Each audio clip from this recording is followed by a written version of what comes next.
The Albanese government will launch an inquiry designed to torpedo the coalition's centrepiece nuclear energy policy as speculation grows as to when the election will be called. Joining us live from Canberra, National Senator Bridget McKenzie. Bridget, good to see you.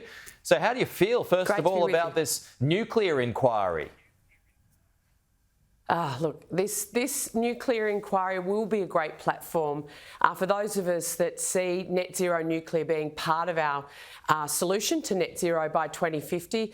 We're excited about that opportunity, but make no mistake, this is a Labor Party stacked committee. It's chaired by a guy that wants to see coal-fired power generation continue, as does his community. And it's going to have, obviously, Teal MPs on it as well. And they've made their, opposition to net zero nuclear well and truly clear because their paymaster, Simon Holmes à Court, has his money in renewables. So at the end of the day, this will be a platform. So for everyone watching this morning that believes net zero nuclear needs to be part of our energy mix, please make a submission to the inquiry.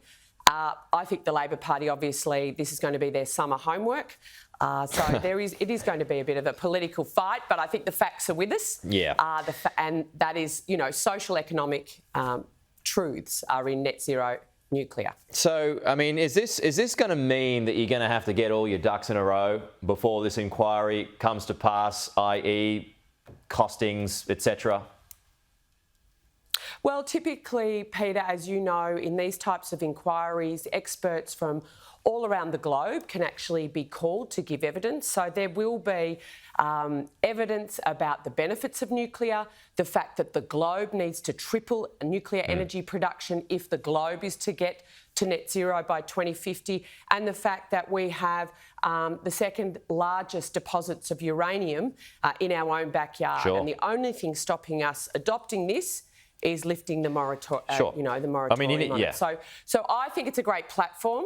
Yeah. And it's not just going to be the coalition; it's going to be experts from science from right around the world. Yeah, and you need the states on board to lift that moratorium as well. But when it comes to sorting out all your detail to put to the Australian public, I mean, are you going to have to release that, and will you release that, and which may well have to be before this inquiry?